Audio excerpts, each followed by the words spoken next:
guys, welcome back to my channel. It's August, which means it's Halloween, right? Right. Okay, so let's review the new Halloween collection from China Glaze called Vain Villains. Because that makes sense. Let's release it now.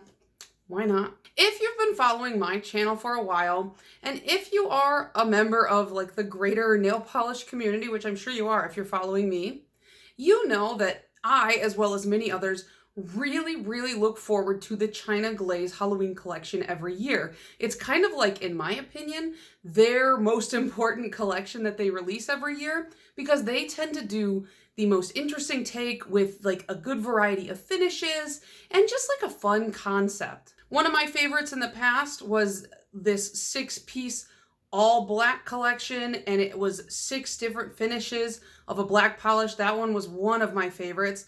Last year they did one that was kind of like alien themed, and I really enjoyed that one as well.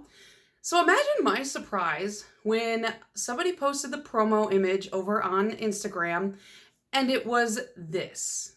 And I'm like, I don't know, maybe it's just me, except you know what? I know it's not just me because do you know how many people I've been harassing? I'm like sending them the picture and I'm like, what do you think? What do you think? Tell me what you think of this collection. Like, because I just like, I don't like to come on here and be like, this sucks if I'm the only one who feels that way. Because a lot of people, I don't want to hurt people's feelings, but I just really felt like I had 3 major initial thoughts when I saw this promo image. Number 1 was it looked completely uninspired. When you look at this promo image, it looks like, when you go to Halloween USA and you buy a costume that's like a knockoff of like a big IP, so it's like scary vampire, but it's like clearly Dracula or something like that. It looked like the crappy costume photo. Like, that's what I think of when I look at this promo photo.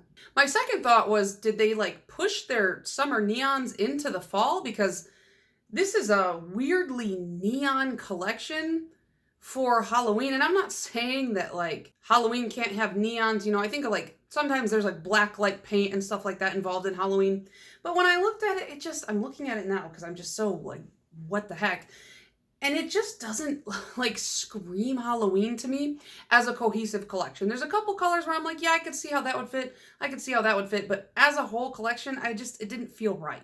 And then my third thought was, really? 3 mattes?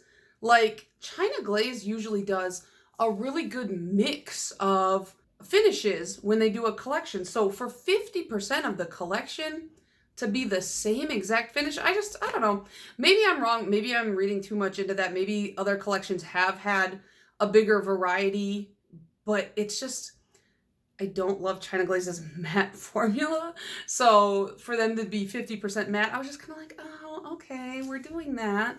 And then you know what I did? I went and I bought the whole collection anyways, because who am I but a little bit impulsive, right? So I am going to share it with you guys, show you my live swatches, show you my full hand swatches, and then we're going to try and dupe this out within my collection.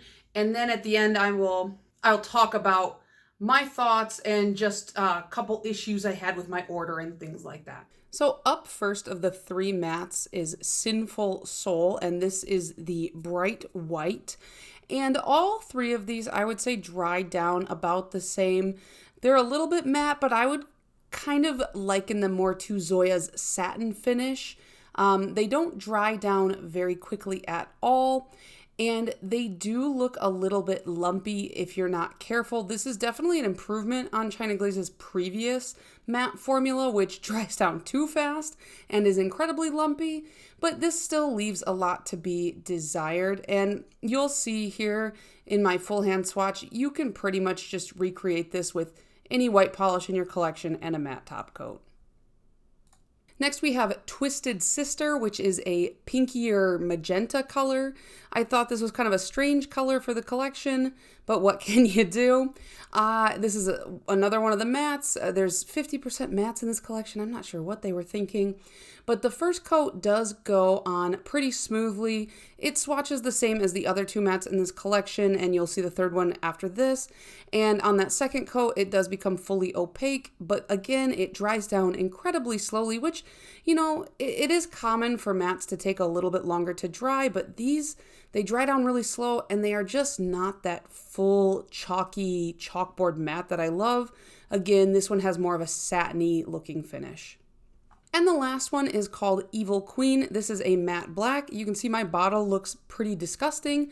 We will get into that later. It showed up just covered in its own polish, its own guts. And on that first coat, this one, it did look a little grainy. Like you can see the pigment in that. And I'm not sure if this is a universal experience or I just got a weird bottle or something affected mine in transit. But yeah, it did look a little bit grainy on that first coat, a little bit streakier.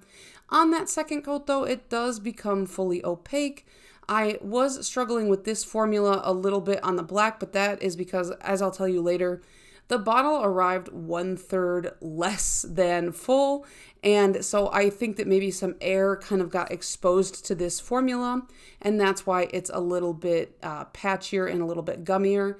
I did find that this one dried down the most matte of the three, but it still does have that like satin touch to it. This is the one and only cream in the collection, and it's called Once a Witch, Always a Witch, and it is a bright neon green, and I will say this is probably the first time I've ever caught a neon on camera. The way it looks in the bottle, I feel like it looks pretty representative on my screen of what it looks like in real life. And I didn't struggle too much with this formula. I have seen others have, but on that first coat, it was a little bit blotchy, you can see, but I didn't find that it was overly difficult to work with. And on that second coat, it is almost fully opaque. I think the nature of this color being a bit lighter, you do need 3 full coats if you have really long nails, but I felt like from a distance, and even now, you can barely see my visible nail line. And in the swatch photo, I think it's really only if you're looking really hard. Rotten to the Core is a indigo shimmer, or a blurple shimmer, if you will. I thought this was a cream from the product shots, but when I got it, I realized there's a blue shimmer running through it, which does add some depth to the color. On that first coat, it's performing pretty much similar to the others in this collection, where you can see it's a little bit uneven in some spots, but on the second coat, it does fully even out, in my opinion, without too much overworking. And you can see I did get a little too much polish on the brush, so I'm just trying to pull it off there. But you can see on that second coat, it builds up nicely, and that shimmer is way more apparent than I had even initially realized. And it is a beautiful color. I like this kind of like bluey purple tone though, and you can see the shimmer pretty well, and when you get it in the right light, it's beautiful. And the final polish in this collection is a glitter. This is a red called Deadly Desire. Now the glitters running through this, I believe, are red glitters, but they still do pop in the right lights. Like I think that they do add some depth, and it kind of looks like an appley red, or since this is Halloween, maybe it's supposed to be like blood, you know, like vampires and things like that. But you can see it's kind of a brighter tone. It's not like a deeper Christmasier red, I guess you could say. Maybe it's like vintage Christmas. That's what I think when I look at this. I think of like a Christmas tone. But on that second coat, it does deepen up. It's full coverage. I do think you can see some kind of streaks through it, so there's like a little bit of like a metallic going through it. But once it dries down, you can see that those completely disappear, and it just retains that red. So how are we feeling so far? What are we thinking? I figure let's do the dupes first, and then we will hop into my ranty afterthoughts. So let me scoot over and make some space for my photos. And let's just first talk about Sinful Soul, which is the white matte cream. And I didn't really dupe this out at all because you know what? You all have a white in your collection, and I'm sure most of you have a matte top coat in your collection. Do the math. You can do it. You got this. I don't have a matte white, I don't think, in my whole collection. I looked at my swatch ring like 9 times, and I was like, yeah, I really don't think I have a matte white. And I'm not surprised because I don't really wear a lot of white nail polish on its own.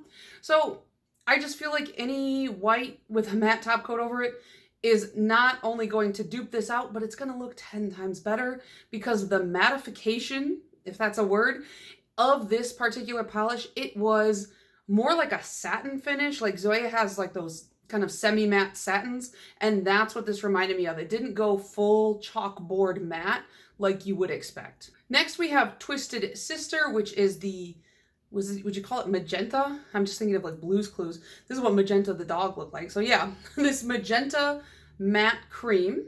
And I have, you know, no mattes of this color, but again, you could take a color like this and very easily apply a matte top coat over it. So I do have a couple color suggestions for you.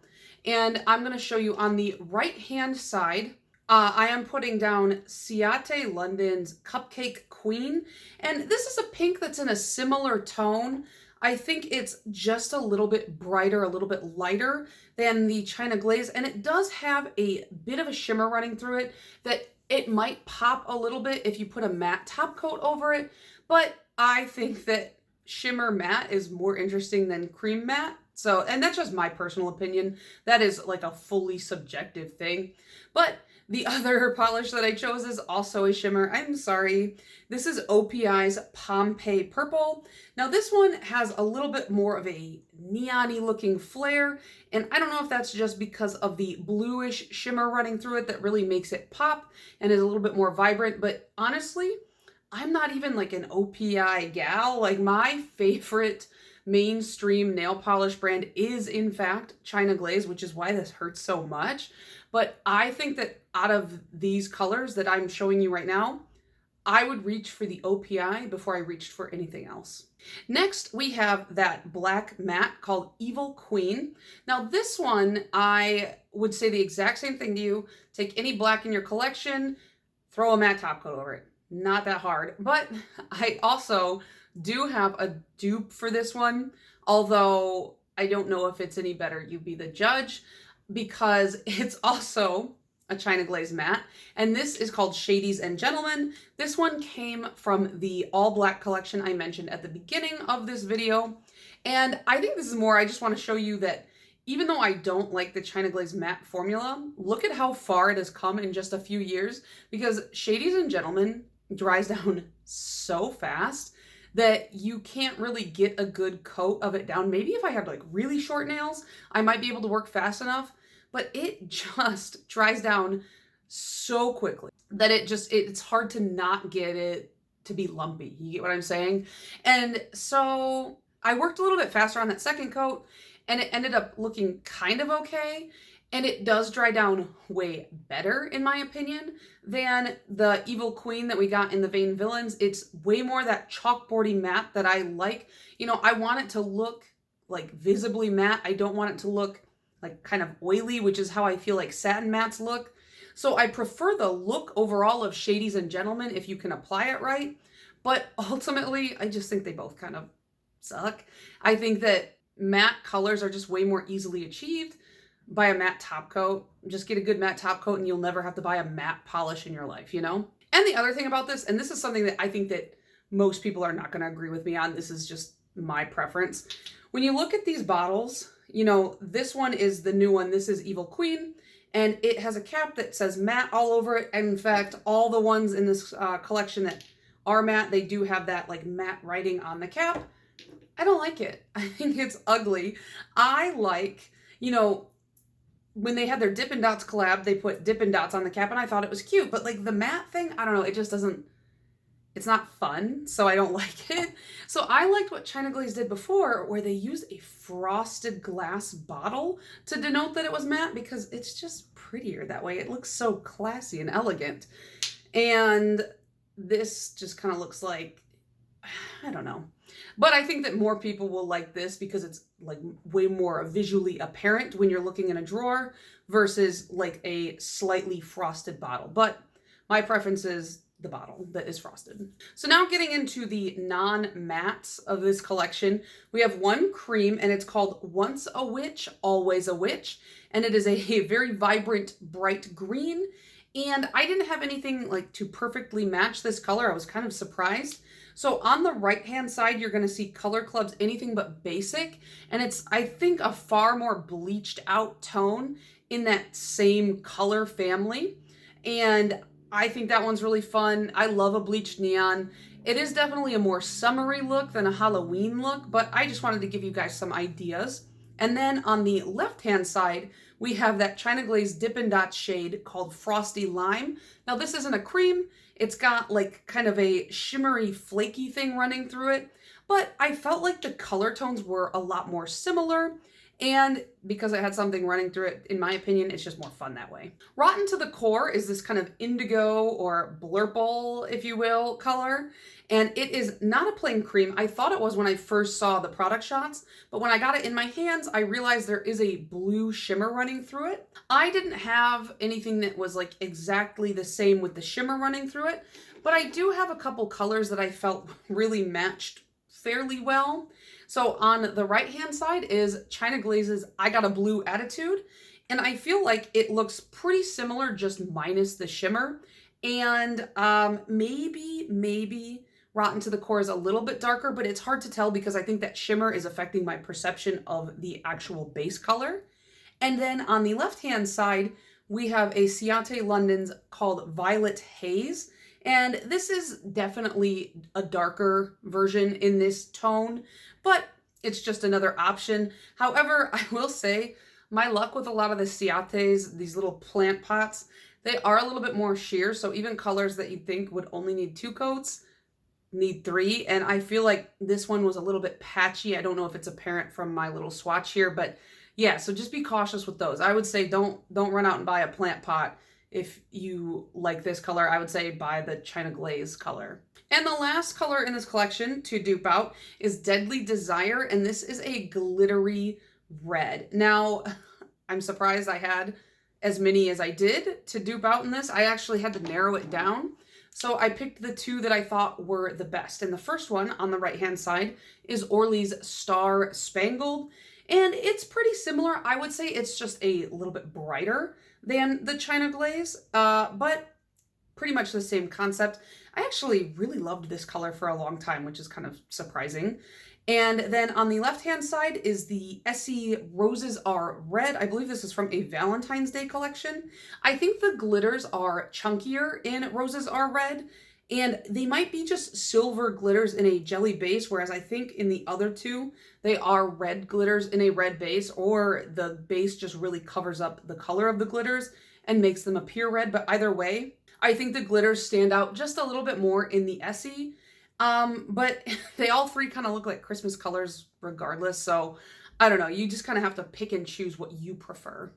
So now let's talk about my overall thoughts on this collection and all that. And if you don't like it when people complain or get a little bit ranty, I would say cut the video now, because my notes, when I was writing them, I was heated and I can just feel myself ramping up. So I might be a little bit over the top when I complain about this collection. So yeah, let's go. Let's strap in. So first of all, my first complaint, the black and the white, they feel like placeholders. I just don't think there's much interesting about them. I feel like most people have a regular black and a regular white, so including them in full collections just seems a little bit weird to me. It's kind of like if you're into makeup content, there was a long time where everyone would always complain when a new makeup palette contained a black eyeshadow, because they're like, we already have this, everybody already has this. And I know that's not necessarily true. There are people who don't have what I have. They don't have this sheer volume of nail polish. So somebody does like these, and I know that to be true, but just for me, I look at this and I go, why? Why did you put these in here? And I don't think that matte finishes are particularly interesting when it comes to a cream nail polish. Now, if you sold me a shimmer that dried matte or a flaky that dried matte, I don't think I would have as heavy of a criticism, because they've already got something else interesting going on. But with creams, it's like, I already have this color and I have matte top coats out the butt. So like, it just feels redundant, you know? And then they were like, also, here's a pink matte. And I'm like, why? Like, why did you do that? Why is it 50% mattes? I don't know. This color, is this a Halloween color? Maybe I'm crazy. I don't know. I guess like anything could be a Halloween color if you wanted it to be. So that's not really the best criticism, but when I look at these three colors together, I'm just kind of like, where did that come from? And then, and this is not just because I'm not a big red enjoyer, but I just feel like this red is really out of place. It's like when I look at this collection as a whole, I think like these 5 colors, they kind of fit together. They fit pretty well together. I could do a lot with them in my head. But then that red, I don't know, it's like the tone of it just really messes me up. So then I think like, okay, these 3 colors go together pretty well, and I could see that working for Halloween. And then these 3 colors kind of go together pretty well, and that I could figure out something for Halloween. But all 6 of them just get thrown off when that red is in the mix. And that just might be like mentally, I can't put those colors together, and maybe somebody else feels like this does look cohesive, but I think it looks completely cohesive until you throw that red in there, and then it's just weird. Now this part is just petty because it truly does not matter, but the names of these polishes did really throw me off. Like this whole collection is called the Vain Villains collection, right? And you could argue that the polish names do fit with that title. I think that even I could, but the first thing that comes to my mind when I think of villains is like superheroes. You know, when I hear the word villain used nowadays, I think of like Marvel and DC and like that kind of stuff. But the names are giving me more of like a fairy tale kind of a trope. You know, we've got like Evil Queen, we have the Twisted Sister, which kind of gives me like Wicked Stepsister vibes. The Once a Witch, Always a Witch, and Rotten to the Core kind of made me think of Snow White. So, like, yeah, those are also villains, but I don't know, I just haven't associated the word villain with fairy tales in a really long time. So that's just more of like a semantic thing, you know? But it's like, if you're gonna go fairy tale, and then the names are pretty fairy tale, then why is the backdrop, why is that original image a vampire? Like, it just seems like there's a lot going on here. And I just think, in my humble opinion, the names of these 2 should have been switched. This one is called, the purple is called Rotten to the Core. And when I think of core, I think of like apple, and apple is red. So I think that the red should be Rotten to the Core. And this one is called Deadly Desire. And when I think of like desire and romance and stuff like that, I do kind of associate it with like a purple hue, because like when you walk past the romance novels in like a bookstore or something, I feel like they're overwhelmingly like purple and blue tone. So I don't know, I would have switched the names of these 2, but that's not a real complaint. That's just me being annoying. So that's kind of like most of my petty complaining. I did order these from Polish Pick, which is a website that I don't tend to use too often, but they do really seem to get the China Glaze collections before anybody else, and they're pretty cheap, like less than $4 a bottle. So I snatched them up so that I would be able to put this review out. It was $34 for all 6 of them, and that's including shipping, but like the shipping's a little bit steep, but that seems to be kind of the case for a lot of places. And it didn't seem like it was higher than anywhere else. Like I think it's like $1 more than Beyond Polish. And so I was just like, okay, that's fine. However, I was a little bit annoyed because when I got the black polish, the Evil Queen, it's a third of it is just gone. And I know where it is. It's all over the outside of the bottle. You can see it's kind of like smeared all over the outside. And that's how it showed up in the box. But it wasn't like anywhere in the box. So it's kind of obvious to me that when it was in transit to their warehouse, it leaked then. And then they just packed it like this. And I can understand why it would have gone unnoticed, because when I first pulled it out of the box, I didn't even realize it either until I was like, ew, why does it feel weird? And I realized that there's nail polish all over the bottle. And then I held it up to the light and I realized that it was 1/3 gone. I did reach out to Polish Pick and I sent them the photos. And after a little bit of back and forth questions and stuff like that, they did end up refunding me $2, which, you know, I don't care too much about this color. So that's fine. If I had really liked this color, I think I would have been a little bit more like, oh, can't you just give me a new bottle? But I'm happy, you know, it was like $3.85 and they sent me back $2, so I can deal with that. So like I said, China Glaze is my favorite mainstream brand. So I don't love being like, oh, this is terrible, right? But Had I not been on YouTube, if I wasn't, trying to do reviews and stuff like that, would I have bought this collection as a whole? Absolutely not. No, not a chance. I would have instantly skipped the 3 mattes. I would have been like, no thanks, I don't need those. And I might have bought this like blurple with a shimmer, but I probably wouldn't have, because when I saw the promo images, I didn't even know it had a shimmer in it. I just thought it was a plain cream, and so I was like, okay, who cares, because I have that color like 900 times. And I know myself, and I would have probably wanted once a witch, always a witch. Now, I don't usually watch other YouTubers' reviews until after I've put out my own review of a collection, but one of my friends was like, go check out Janique's review. People are talking mad crap in the comments about this collection. And I was like, I love drama. So I went over there just to see what people were saying. And somebody made like a comment about how like this is a terrible polish. So then I like clicked through Janique's video to just see that part, because I don't want other people's opinions to affect my review. And I don't want to like accidentally parrot what another YouTuber's saying, because like I just feel like that's kind of weird. So I didn't have the sound on or anything, but I was like watching her swatch, and I was like, oh my gosh, her bottle swatches so badly. Like, it was really patchy, really streaky, and in order to cover up those streaks, she needed like 3 full coats. Whereas for mine, I didn't feel like mine was as patchy or streaky, and after 2 coats, I got pretty decent coverage. Like, I could have gone in with a 3rd to really cover that visible nail line, but from a distance, you wouldn't have been able to see it. So I think that the bottles are pretty inconsistent as well, which kind of makes me feel weird about this collection, because like seeing how poorly hers applied versus how I felt like mine applied pretty decently, I was just really shocked. And then I definitely would have passed on the red, but that's just because I don't really buy reds, so these would have been my power colors. But even then, I don't know if I would have bought any of these, because I just wasn't super excited. And I feel like Halloween and fall polishes are kind of my weakness.